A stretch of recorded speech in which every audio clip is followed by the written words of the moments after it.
And you know, that's our advantage. Science is just that around us, and science is useful, but more importantly, it is so interesting. However, you and me, is our teaching interesting? Is our teaching attractive? I think that maybe not. Because our teaching is not just you stimulate people's intrinsic motivation by saying, oh, this is really entertaining, this is really useful. No. Our teaching is how your principal, how your government is going to give you the awards, how you're going to keep yourself on the job. So how to make a balance, that's all our challenges. And with regard to training STEM teachers, and even teachers' teachers, that is what I and my collaborators from China to provide solutions to these challenges we are facing for STEM education, which is actually a paradigm shift.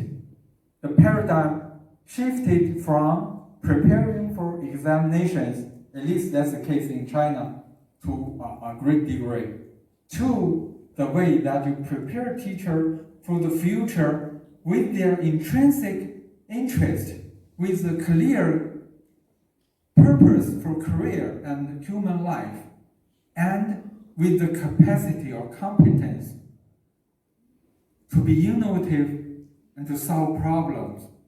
So that's what I said, that's paradigm shift. And who you would start to make that shift? Many things. Our speakers provided that a model, and you change from the government policy to school, to teacher, to curriculum, all that, very true. But you have to start from somewhere. From where? From the teacher's teacher, which is us, and from the teachers. Some of you are in K-12 schools. And today, that I want to show you our effort on developing a MOOC course to prepare future teachers, future science teachers in China to be able to teach STEM. And we're doing something with so many combinations. So in essence, we are changing our way of thinking about the world and how to prepare our children to develop their scientific literacy via interdisciplinary and integrated teaching. So that's why. And that actually makes the situation very confusing. When you just have, say, like a new dress. You take this one and you put on another new dress. However, you have to tell in detail. It's still reforming science education. In fact, to promote STEM education in China, you know who did that? My colleagues in educational technology, from industry, from those companies, because they can develop new product to sell. But they know little about science education. And so my effort also, I cannot always complain or just say, oh, you're not qualified. That's not the way, or it's not the best way. So what I did is I tell people what we can do. And so that's also why that this is along the logic, how you prepare, how you present a research project. So from the needs, the problem issues, to your gaps, to questions, and to purpose, and to the process, you have data, and then your conclusion. So this is initially I prepared. Time does not allow me, but also I think there are even bigger issues. So I review STEM education solutions to complex global challenges, and my answer is this presentations, we developed this MOOC for our science teacher.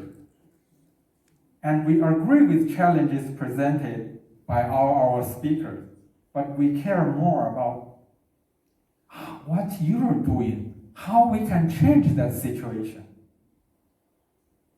So I care about science teacher and science teacher educator, people like me. And I said yesterday, we need to be subject expert, subject teaching and learning expert, and research expert. When I say teaching and learning expert, there is a paradigm shift. I teach learning sciences courses to undergraduate students, the future teachers, and graduate student, doctor student, international student using Chinese, bilingual, or English. Because you need to care about the students. You need to teach from their perspective, and that tends to be very difficult. So learning sciences, please remember, okay? There is such a thing there. And our action in practice in teacher education, I said, first, self-learning. I need to learn a lot to prepare myself. I was a high school teacher, but now you want me to teach science, technology, engineering, mathematics. And for science, I'm only more familiar with chemistry. What about physics? What about biology? What about geography, environmental sciences, etc., astronomy? So I have to learn a lot along with my colleagues, students, and then develop the MOOC, and also publishing research. Publishing here now is also a kind of publishing. So you make your work known to others, and so that others can know what to do. And with all of that, I just need to start to anchor our experience by the 2 video clips, because time is limited. And if you see something, I think it's more productive, okay? So 10 minutes, so it's still long. So I'm going to let you see the beginning and then I'll quickly go through that. So at least you know what does it look like. It's not online yet, but this course has been taught. This course has been taught in Shanxi Normal University for 3 years. And we are still improving that before we release that on the website. It doesn't matter anyway because it's Chinese. But I will translate, thank you. And this one is better than I just look at the screen without looking at the student, and the student cannot hear me. So this is recorded in a studio. And you look at what I look like, because I don't always have the luxury. I don't have the luxury to shoot all the videos in the studio. It's very costly. So I am from a developing country, okay? I'm a poor professor. And so what I did is we use the modern technology, the AI, and we produce a digital human. So it's like me, but I didn't need to always show up.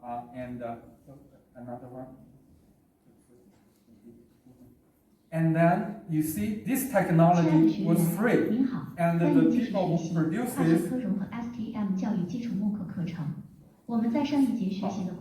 and the people who produce this video clip is just behind you. Can you guys stand up? My Chinese team, please stand up and let people know who you are. 你们站起来，那个紫薇，你们几个让大家知道，这个我下边放的视频就是你们做的。站起来跟大家见个面。So I want to acknowledge that your contribution and how they along with me to provide this kind of solution. And I don't have a ready-made people. I just use from the company. We haven't paid them. So But this one is just showing what the final product look like. But we ordered the service when we paid that company. It's going to be fancier even than this one. But this was produced by a free software. Okay? And you just imagine this lady is me, because my image will replace this one. But I will show you that what is amazing about this. 本小节我们开始跨学科融合 STEM 教育主题的选择与设计。Yeah, you see the facial expression that the mouse, the eye catch, and the gesture is just like a real person.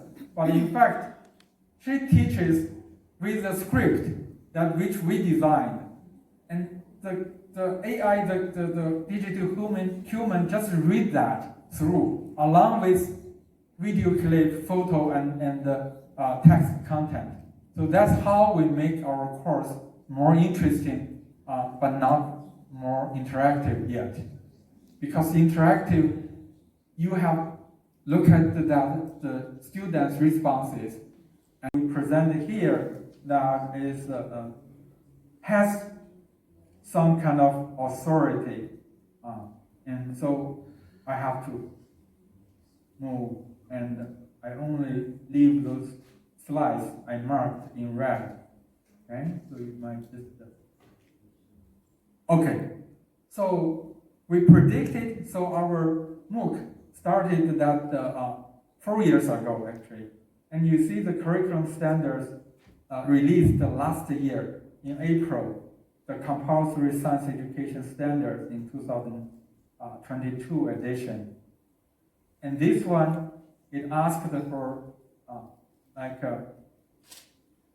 talk about interdisciplinary concepts of physics and energy structure and function, system and models, etc.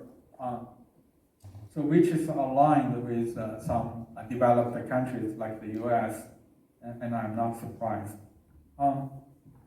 And here you can see that some detailed number, like lesson time. So what I can tell you is the new compulsory curriculum standards, not only science, for all the subjects from grade 1 to grade 9, has requested all the subjects, not just science, including that languages, and they need to have 10% of real classroom time to teach in an integrated way, okay? Semantic, and in the project-based approach, something like that. So that's probably is the take-home message that I can deliver. And with that, and we have this MOOC. So MOOC, the advantage for that is teachers can have their own pace, and it's free. So that's why I'm not rich, because I spend tremendous time with my collaborator and we don't earn money. Okay.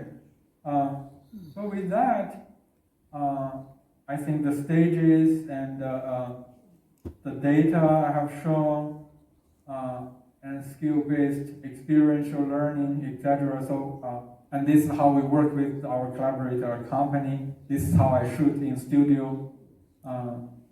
And then I have the last slide just for the organization. We have a couple ICASE sessions, like today, we have the round table and gala dinner, like day 3 and day 4. So please don't think that this is only for ICASE, the executive committee member. This is for everybody of you. And we try to take collective photos during those sessions.